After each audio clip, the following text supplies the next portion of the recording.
अयोध्यावासी भगवान राम के साथ थे, पूरे अयोध्यावासी भगवान राम को प्यार करते थे। अगर भगवान राम कहते मैं नहीं मानता, पूरी अयोध्या भगवान राम के साथ खड़ी होती।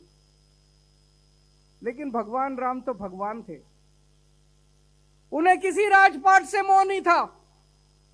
उन्होंने माता कैकेयी को और महाराज दशरथ को कहा कि महाराज, रघुकुल रीत सदा चली आई, प्राण जाए पर वचन न जाए। आपके वचन का पालन होगा। उन्होंने 2 मिनट के अंदर निर्णय लिया कि वो राजपाट नहीं संभालेंगे और 14 वर्ष के लिए वनवास जाएंगे।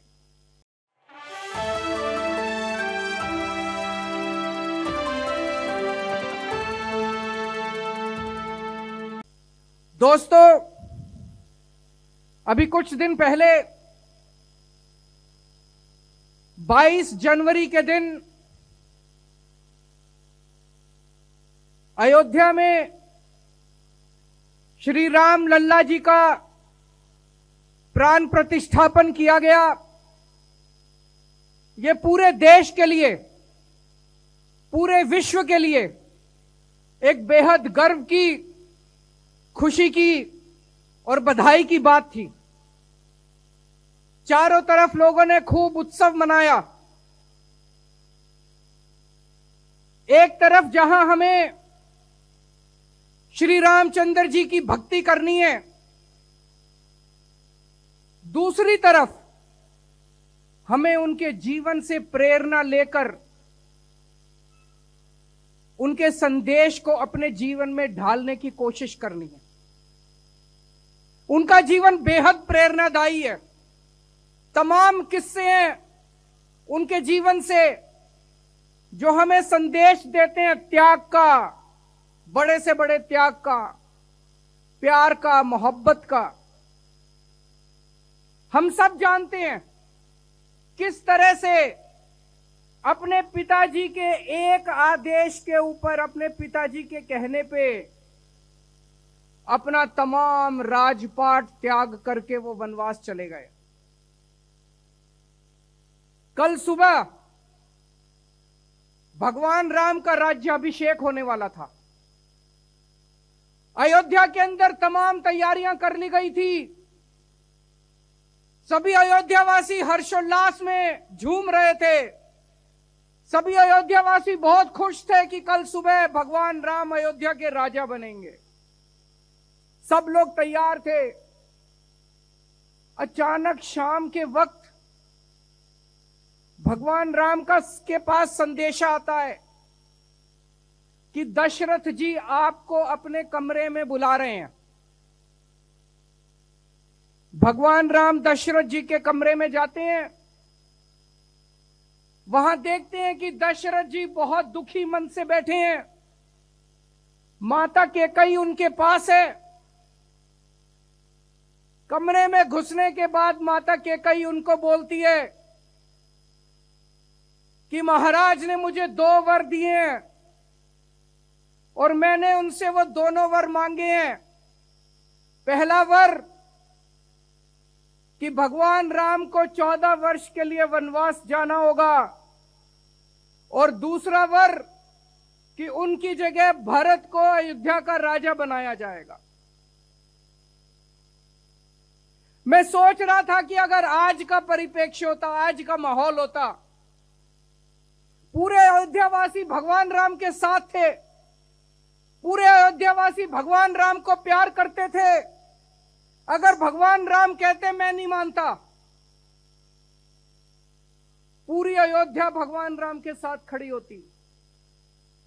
लेकिन भगवान राम तो भगवान थे, उन्हें किसी राजपाट से मोह नहीं था। उन्होंने माता कैकेयी को और महाराज दशरथ को कहा कि महाराज, रघुकुल रीत सदा चली आई, प्राण जाए पर वचन न जाए। आपके वचन का पालन होगा। उन्होंने 2 मिनट के अंदर निर्णय लिया कि वो राजपाट नहीं संभालेंगे और 14 वर्ष के लिए वनवास जाएंगे। बिना किसी गम के, बिना किसी दुख के,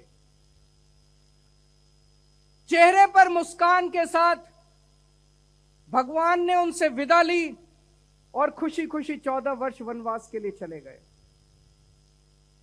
इससे हमें सीख मिलती है कि अपने मां बाप की आज्ञा का पालन करना चाहिए। इससे हमें सीख मिलती है कि हमें निर्मोह भाव से, निस्वार्थ भाव से सेवा करनी चाहिए। इससे हमें सीख मिलती है कि हमें किसी तरह का त्याग करने से पीछे नहीं हटना चाहिए।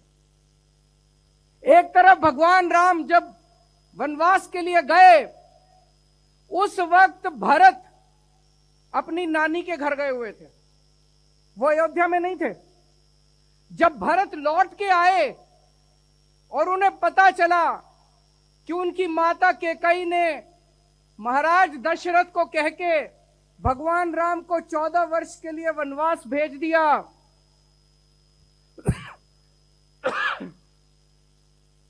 भरत से यह बर्दाश्त नहीं हुआ।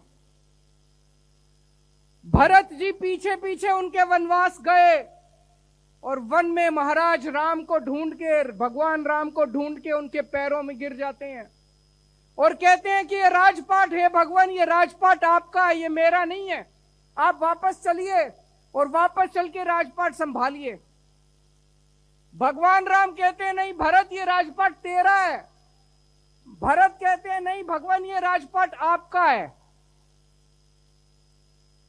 मुझे लगता है पूरे मानव जाति के इतिहास में इस तरह का सुंदर दृश्य देखने में शायद कभी नहीं मिला होगा।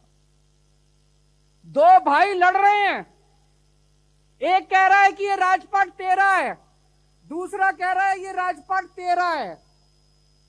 आज के जमाने में दो भाई जब लड़ते हैं, वो कहता है ये जमीन मेरी है, वो कहता है ये जमीन मेरी है। इस तरह से, इस तरह का सुंदर दृश्य पूरे मानव जाति के इतिहास में कभी देखने को नहीं मिला होगा।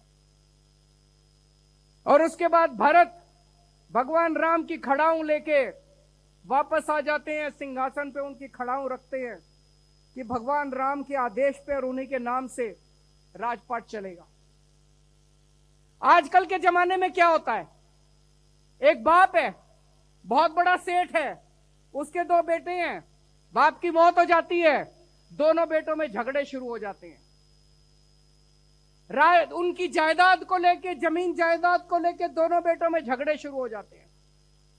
दोनों बेटे अपने आप को भगवान राम का चेला मानते हैं, भगवान राम का शिष्य मानते हैं, और दोनों भाई लड़ रहे हैं आपस में, कोर्ट में, कचहरी में, आपस में लड़ रहे हैं दोनों भाई, ये जमीन मेरी, ये जमीन मेरी।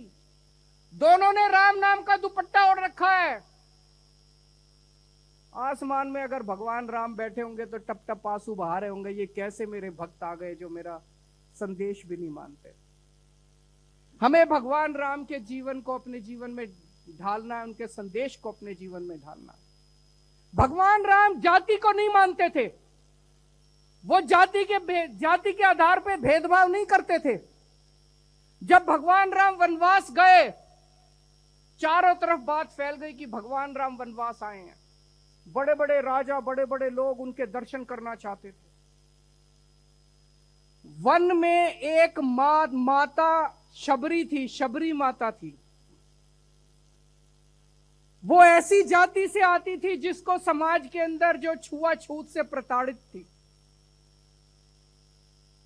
माता शबरी छुआछूत से प्रताड़ित थी, वो ऐसी जाति से आती थी। उन दिनों में उसे छोटी जाति कहते थे, छोटी जाति से आती थी।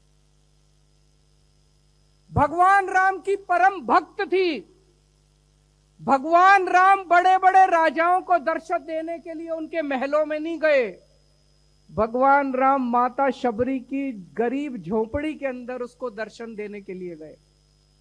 और जब भगवान राम माता शबरी को मिलने के लिए जाते हैं, वो इतनी भोली है, इतनी भोली है, वो चाहती है, वो बेर लेके आती है वन से, और वो चाहती है कि वो केवल मीठे बेर भगवान राम को खिलाए। तो वो एक एक बेर निकालती है, उसको पहले चखती है और झूठा बेर टोकरी में रख के महाराज के सामने रख देती है। जो खट्टे बेर हैं उनको फेंक देती है। झूठे बेर, मां शबरी के झूठे बेर भगवान उठा उठा के खा रहे हैं। लक्ष्मण भगवान राम को कहते हैं कि हे भगवान ये क्या कर रहे हैं, ये जूठे बेर हैं। भगवान राम कहते हैं कि इतना अच्छा आहार मैंने आज तक जिंदगी में नहीं किया। कोई मेरा भक्त अगर प्यार से मुझे जो भी खिलाएगा, जैसे भी खिलाएगा, वो मुझे मंजूर है। ऐसे थे भगवान राम, जो जाति के आधार पे कोई भेदभाव नहीं करते थे। आज हमारा समाज जाति के आधार पे पूरा बटा हुआ है।